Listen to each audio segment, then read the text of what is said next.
విభజన తర్వాత ప్రత్యేక రాష్ట్రం ఏర్పడినా ఉత్సవాలు చేసుకోలేని పరిస్థితి ఆంధ్రప్రదేశ్ ప్రజలది. అందుకే అభివృద్ధి, సంక్షేమంతో పాటు రాజధాని అమరావతి నిర్మాణంపై ప్రజల్లో చైతన్యం రగిల్చేందుకు ముఖ్యమంత్రి చంద్రబాబు నవనిర్మాణ దీక్ష పేరుతో కార్యక్రమాన్ని 2 ఏళ్లుగా నిర్వహిస్తున్నారు. ఈసారి కూడా నవనిర్మాణ దీక్షకు విజయవాడలో భారీ ఏర్పాట్లు చేస్తున్నారు. వీటిని పర్యవేక్షిస్తున్న కృష్ణా జిల్లా కలెక్టర్ లక్ష్మీకాంతంతో మా ప్రతినిధి చంద్రశేఖర్ ముఖాముఖి. ఆంధ్రప్రదేశ్ ఏర్పాటు అభివృద్ధిని సమీక్షించుకునే క్రమంలో నవనిర్మాణ దీక్షకు ప్రభుత్వం రూపకల్పన చేసింది. జూన్ 2 నుంచి 8వ తేదీ వరకు విజయవాడలో కార్యక్రమాలు ఏర్పాటు చేసింది. మరి కార్యక్రమ ఏర్పాట్లు ఎలా ఉన్నాయి, ఏ అంశాలు ఇందులో జోడిస్తున్నారు అంశాలపై మాట్లాడేందుకు మనతో పాటు కృష్ణా జిల్లా కలెక్టర్ బి లక్ష్మీకాంతం గారు ఉన్నారు. సార్, ఎలాంటి కార్యక్రమాలు ఈసారి నవనిర్మాణ దీక్షలో ఉండబోతున్నాయి? ప్రధాన వేదిక బెంచ్ సర్కిల్ వద్ద ఏం కార్యక్రమం ఉంటుంది?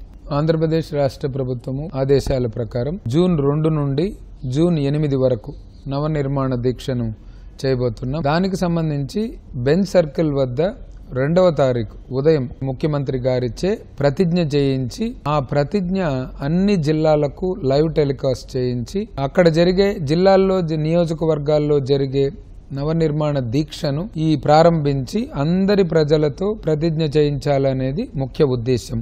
రెండవది, ఈ ప్రతిజ్ఞ చేయడంతో పాటు ముఖ్యమంత్రి గారి యొక్క సందేశం కూడా అన్ని చోట్లకు వ్యాప్తి చెందాలి.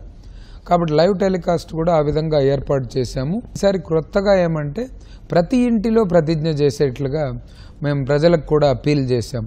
ఇప్పుడు ఒకరు చేయడం అనేది కాదు, ప్రతి ఒక్కరూ ఒక నవ నిర్మాణాన్ని కాంక్షించాలి, నీలిహరిత నగరాన్ని నిర్మించగలగాలి. అదేవిధంగా ఈ రాష్ట్రము విడిపోయిన తర్వాత చాలా లోటు బడ్జెట్తో వచ్చింది కాబట్టి రాబోయే రోజుల్లో ఒక దీక్షతో దీన్ని మనం అధిగమించాలి, సాధించాలి అనే ఉద్దేశంతో ఈ కార్యక్రమాన్ని ఏర్పాటు చేశాం. గతంతో పోలిస్తే ఈసారి ఎలా భిన్నంగా ఉండబోతుంది?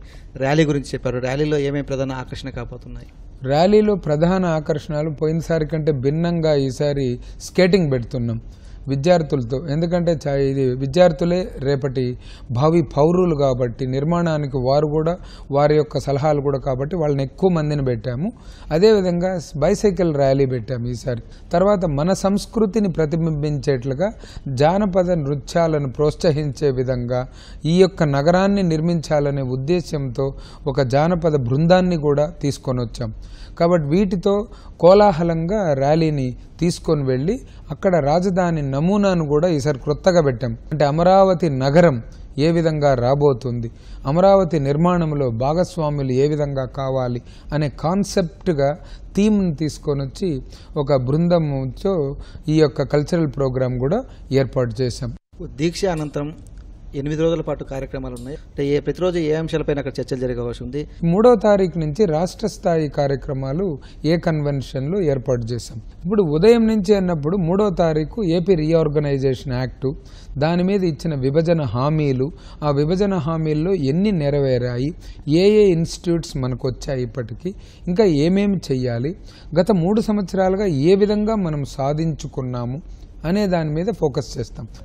ఈ కార్యక్రమాలు అన్నింటి ద్వారా ఏమి లక్ష్యం నెరవేరాలనేది ప్రభుత్వం ఉద్దేశం ప్రధానంగా? విభజన హామీలన్నీ తప్పనిసరిగా నెరవేర్చడం మొదటిది. రెండవది, మన రాష్ట్రానికి రావాల్సిన ఆదాయము, బడ్జెట్, దానివలన మనము సాధించబోయే ప్రగతి, ప్లస్ అన్ని రంగాల్లో 7 మిషన్లు ఉన్నాయి మనకు, 5 గ్రిడ్స్ని ప్రమోట్ చేయడం, ఇవన్నీ అచీవ్ చేయడానికి ఈ దీక్ష అనేది ఒక ప్లాట్ఫామ్ కాబోతుంది. అమరావతి రాజధాని నిర్మాణ సంబంధించి ప్రజలందరినీ కూడా భాగస్వామ్యం చేసి ఒక దీక్షతో అత్యున్నత స్థాయి నగరాన్ని నిర్మించుకోవడంలో ప్రజల భాగస్వామ్యాన్ని కోరడం కూడా ఈ కార్యక్రమ ప్రధాన ఉద్దేశంగా కలెక్టర్ లక్ష్మీకాంతం గారు చెప్తున్నారు. కెమెరామెన్ బిఎన్ఆర్తో పూర్ణచంద్రశేఖర్, ఈటీవీ న్యూస్, విజయవాడ.